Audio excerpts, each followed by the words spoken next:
Assalamualaikum warahmatullahi wabarakatuh. Kita ketemu lagi dalam pembelajaran kimia.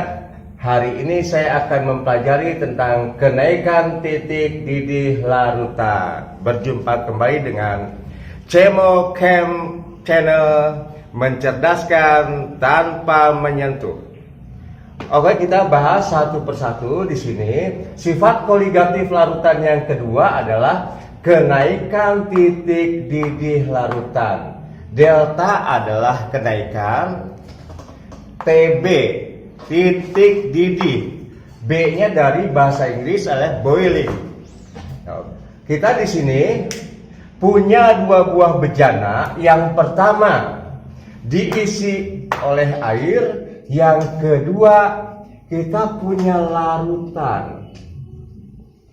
Kita punya air tambah zat terlarut yang sukar menguap.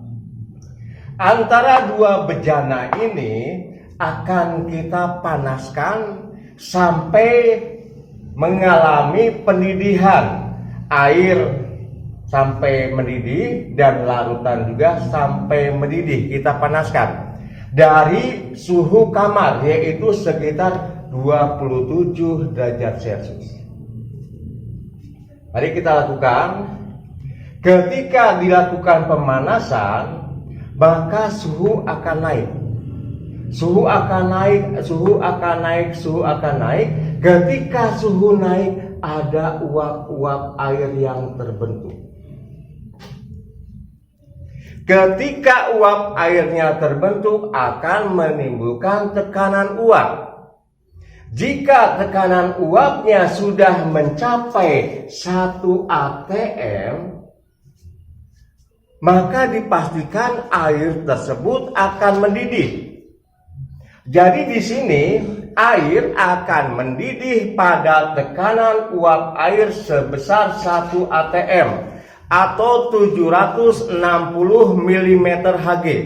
Setelah mencapai tekanan uap air 1 atm, maka dapat dipastikan bahwa air tersebut mendidih. Tanda-tanda mendidih secara fisik kalian sudah tidak asing dalam kehidupan sehari-hari. Nah, ini sudah mendidih. Ini air dipanaskan akan mendidih. Maka karena pelarut, maka disebut titik didih pelarut. Misalkan dalam eksperimen ini didapatkan TB pelarutnya adalah 100 derajat Celcius. Ketika tekanan uap air mencapai 760 mm Hg, air mendidih dan ternyata misalkan titik didih airnya adalah 100 derajat Celcius. TB pelarut, titik didih pelarut. Kemudian kita beralih pada larutan. Larutan juga kita panaskan dari mulai suhu kamar. Kita panaskan, akan keluarlah uap-uap air. Ketika mencapai suhu 100 derajat Celcius, larutan belum mendidih. Kenapa larutan belum mendidih? Karena tekanan uapnya belum mencapai 1 atm. Belum mencapai tekanan uap 760 mm Hg. Oleh karena itu, pemanasannya lebih ditingkatkan kembali, sehingga uap yang dihasilkannya semakin banyak. Suatu saat akan tercapailah keadaan di mana tekanan uapnya terjadi, yaitu 1 atm, maka dia akan mendidih. Tetapi titik didihnya pasti lebih besar dibandingkan titik didih yang air. Karena pada saat 1 atm larutan mendidih pasti di atas titik didihnya pelarut. Ini akan mendidih. Karena ini larutan, maka disebut titik didih larutan. TB larutan. Misalkan dalam eksperimen ini dihasilkan TB larutannya sebesar 1,0 2 derajat Celcius. Jelas di sini air dan larutan jika dibandingkan titik didihnya maka akan terjadi kenaikan titik didih. Dalam contoh di sini pada 1 atm air mendidih pada suhu 100 derajat Celcius. Pada 1 atm larutan pun akan mendidih, tetapi titik didihnya lebih tinggi daripada titik didih air, yaitu misalkan 102. Sehingga di sini terjadi kenaikan. Terjadi sisih, kenaikannya itu delta TB sama dengan 2 derajat Celcius.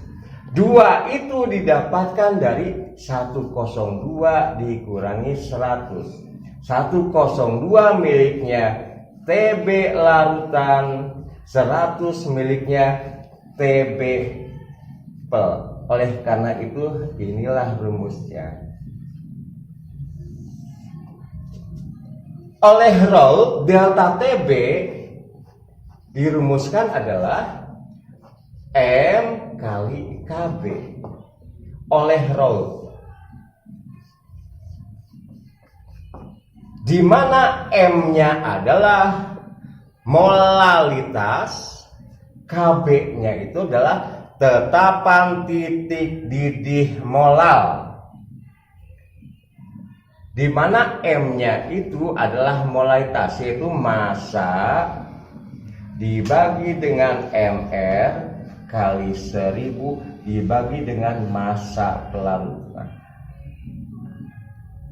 Satu hal yang harus kalian ketahui, jika pelarutnya air, jika larutan tersebut menggunakan pelarutnya air, maka ada yang sudah diketahui di sana, yaitu titik didih pelarut, yaitu 100. Jadi selama pelarutnya air, maka TB pelnya adalah 100. Tidak usah ragu dalam teori seperti ini. Nah, inilah teori tentang kenaikan titik didih larutan. Jadi kita mempunyai rumus yang pertama adalah delta TB, kenaikan titik didih larutan, adalah titik didih larutan dikurangi titik didih pelarut. Selama pelarutnya air, maka harga TB pelarutnya adalah 100.